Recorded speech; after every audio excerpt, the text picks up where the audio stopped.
ketemu lagi di program Prima. Pada hari ini saya akan bagikan tentang uang. Nah, banyak di antara kita, termasuk beberapa jemaat yang konseling, itu mereka mengalami problem keuangan. Dan banyak di antara mereka ketika ketemu dengan pendetanya untuk konseling, ya pendetanya tidak bisa jawab apa-apa. Yang ada cuma satu, berdoa saja. Gitu. Kenapa problem keuangan ini terjadi hampir di semua grassroots di dalam gereja, baik gereja besar maupun gereja kecil? Karena memang gereja setempat kadang tidak berani membicarakan tentang uang di mimbar. Kenapa? Karena mereka sungkan, gitu. Masuk pendeta bahas uang kayak minta-minta aja, gitu. Tetapi tahukah saudara bahwa ketika saudara menunda untuk mengajarkan keuangan kepada jemaatmu, maka makin lama makin banyak jemaatmu di grassroots akan terikat dengan hutang piutang yang berhubungannya dengan uang. Saya percaya uang itu penting. Kenapa? Kalau saudara baca di Alkitab, saudara selidiki hampir 2000 ayat lebih itu berbicara tentang uang dan kekayaan di dalam Alkitab. Ya. 2000 ayat lebih itu berbicara tentang uang dan kekayaan. Bahkan kalau saudara perhatikan di Perjanjian Baru, hampir sepertiga dari perumpamaan-perumpamaan yang Yesus katakan kepada murid-muridnya itu berbicara tentang uang atau kekayaan atau harta. Artinya apa? Artinya porsi tentang kekayaan dan keuangan ini sangat besar sekali di Alkitab. Porsi yang besar ini menurut saya merupakan penting dan memang harus dibahas. Selain Anda setiap minggu khotbah kepada jemaatmu tentang keselamatan. Sama pentingnya keselamatan dengan keuangan. Kenapa? Kalau jiwanya selamat, tetapi selama hidup di dunia kekurangan terus, utang sana sini tidak bisa bayar, akhirnya kabur, dan bahkan akhirnya ditagih sana sini, otomatis apakah itu akan mempengaruhi keselamatan? Ya mungkin. Ya tahu utang kalau tidak bayar, kabur, tidak tanggung jawab, ya jelas keselamatan itu berpengaruh gitu. Bisa-bisa tidak selamat sekalipun Anda sudah terima Yesus. Tapi kenapa tidak selamat? Ya karena hidup saudara ngemplang kok. Itu kan dosa. Nah, banyak di antara kita berpikir terima Yesus itu berbeda dengan kita diberkati secara keuangan. Sama saja. Dua-duanya berjalan seimbang. Karena Yesus berkata yang percaya kepada anak Allah akan mendapatkan hidup yang berkelimpahan. Itu related, itu seimbang. Bukan dua hal yang berbeda. Tidak, itu satu mata uang yang berbeda menurut saya. Kembali lagi bahwa hampir sepertiga perumpamaan yang Yesus katakan di Alkitab itu berhubungan dengan uang dan kekayaan. Artinya memang sangat penting sekali. Tuhan itu juga concern agar umatnya itu juga mengalami kelimpahan di bumi. Tidak cuma di surga rumahmu hebat, rumahmu besar, rumahmu kaya. Tidak. Tetapi Tuhan juga ingin Anda juga punya rumah di bumi, Anda juga punya kekayaan di bumi, Anda juga diberkati di bumi. Maka dari itu doa yang Yesus ajarkan kepada kita adalah jadilah padaku menurut kehendakmu di bumi seperti di surga. Datanglah kerajaanmu di bumi seperti di surga. Kalau kerajaan di surga itu kaya raya, maka ya otomatis Anda harus menikmati kekayaan juga di dunia. Bukan untuk menikmati saja, tidak, tapi supaya Anda menggunakan kekayaan itu untuk jadi berkat. Itu yang penting. Nah, berbicara tentang keuangan, ada satu ayat di Alkitab yang menggelitik saya sebetulnya. Ketika Yesus mengatakan pada hari ini, pilihlah antara aku atau Mamon. Mamon itu Alkitab juga mengatakan tentang Mamon itu adalah spirit yang ada dalam keuangan, kekayaan, dan harta. Dulu kita berpikir bahwa musuh utama Tuhan itu adalah setan, iblis. Ya, ketika kita berdoa, maka otomatis Tuhan itu jadi nomor satu dalam hidup kita. Kehidupan kita, terima Yesus, kita dibaptis, maka di situ kita mengatakan atau kita mendeklar bahwa Yesus adalah yang terutama dalam hidup kita. Tetapi dalam ayat firman Tuhan di perjanjian baru tersebut, Yesus itu menyejajarkan dirinya dengan mamon, atau uang, atau kekayaan, atau harta. Bukan iblis. Sejak dulu kalau ditanya di sekolah minggu, lawannya Tuhan siapa? Setan, iblis. Gitu, ya toh? Itu selalu begitu. Tapi sebetulnya tidak ada bandingannya antara Tuhan dengan setan. Jelas menang Tuhan.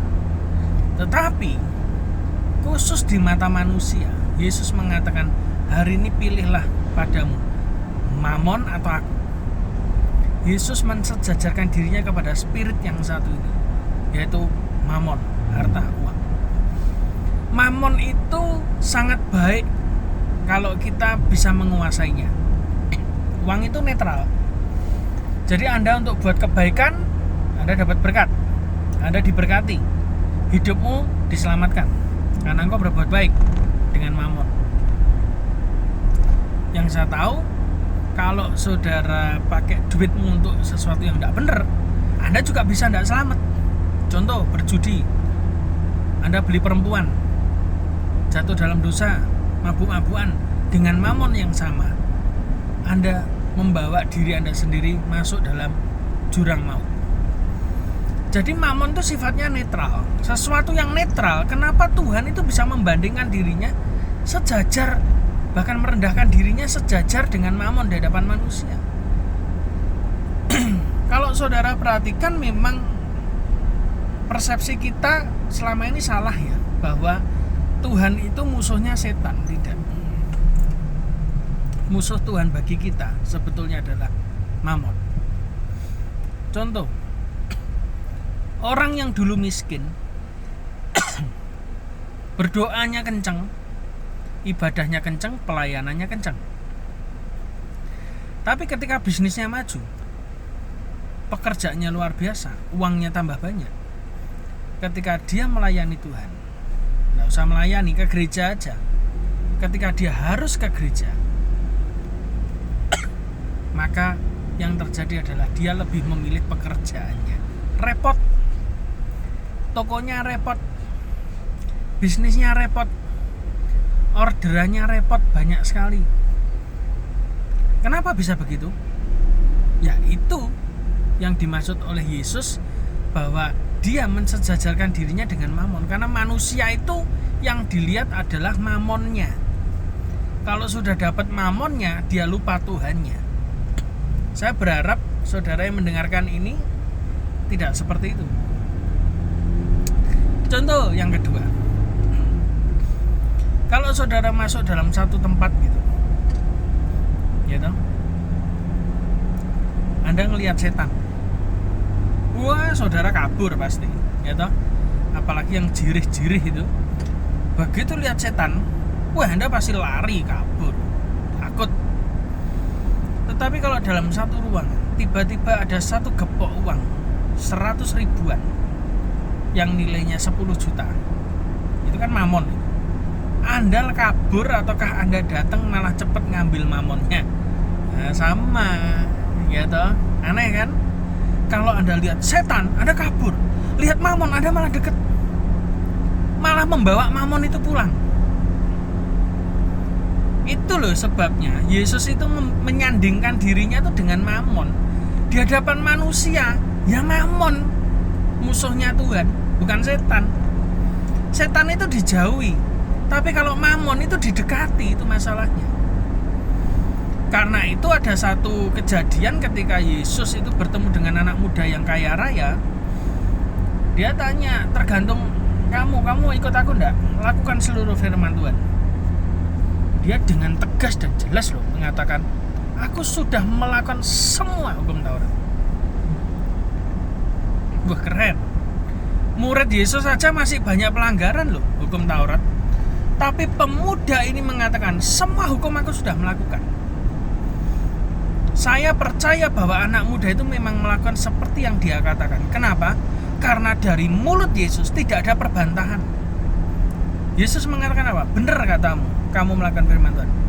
Tapi kalau engkau ingin ikut aku, pergi, jualah seluruh hartamu, kamu ikut aku.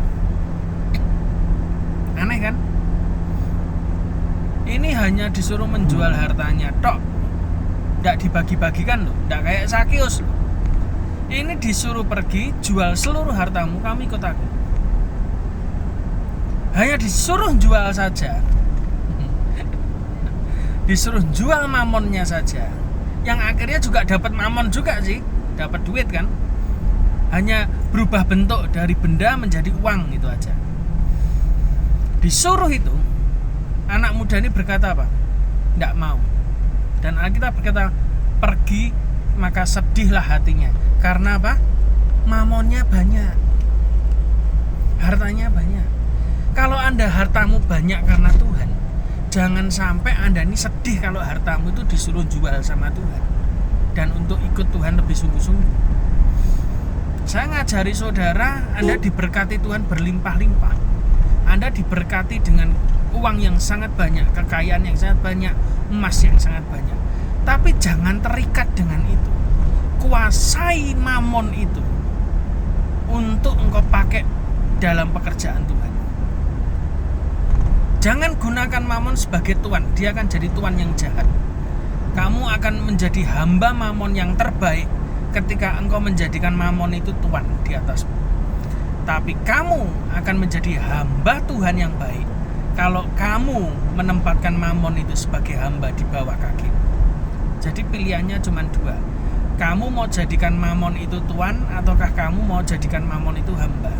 Kalau kamu mau jadikan mamon itu tuan, habis hidupmu, engkau terputus dengan Tuhan. Tetapi kalau kamu menjadikan mamon itu hamba, dia akan jadi hamba yang sangat baik, melayani saudara. Bahkan dengan mamon itu kamu bisa melayani banyak hal, menabur banyak hal, memberkati pekerjaan Tuhan, memberkati gereja-gereja yang miskin, memberkati pendeta-pendeta yang miskin, yang butuh uang. Anda bisa memberkati di situ. Pilihannya cuma dua. Makanya sekarang pilihlah hari ini, kamu milih Tuhan atau pilih mamon. Itu merupakan pertanyaan yang gampang. Saya menuliskan dalam sebuah gambar di media sosial saya, di Instagram Musa Hendri Setiawan, sambung. Saya menuliskan gini, jangan ngomong kamu ini mengikut Yesus keputusanmu, kutak ingkar. Itu kan sering kita nyanyikan itu kan. Tapi kalau kamu membedakan antara Yesus dan amplop saja tidak bisa. Iya, itu sama dengan yang dikatakan Yesus. Itu asalnya dari mana saya nulis itu? Dari firman Tuhan. Yesus sendiri yang ngomong, pilihlah hari ini, pilih aku atau mamon, baru kamu ikut aku. Sama. Jangan ngomong kamu harus berani ikut Yesus 100%, tidak ingkar, tidak mundur sedikit pun. Nah, ya toh? Membedakan Yesus dan amplop saja tidak bisa kok. Mau ikut Yesus, ya toh? Sudah, belajar yang sederhana dulu. Pilih duit atau Tuhan, selesai. Kalau kamu bisa pilih Tuhan, kamu bisa ikut Tuhan. Karena bagi Tuhan, lawan terberat di mata manusia seperti saudara dan saya bukan iblis, tapi mamon, kekayaan, uang. Tuhan Yesus memberkati.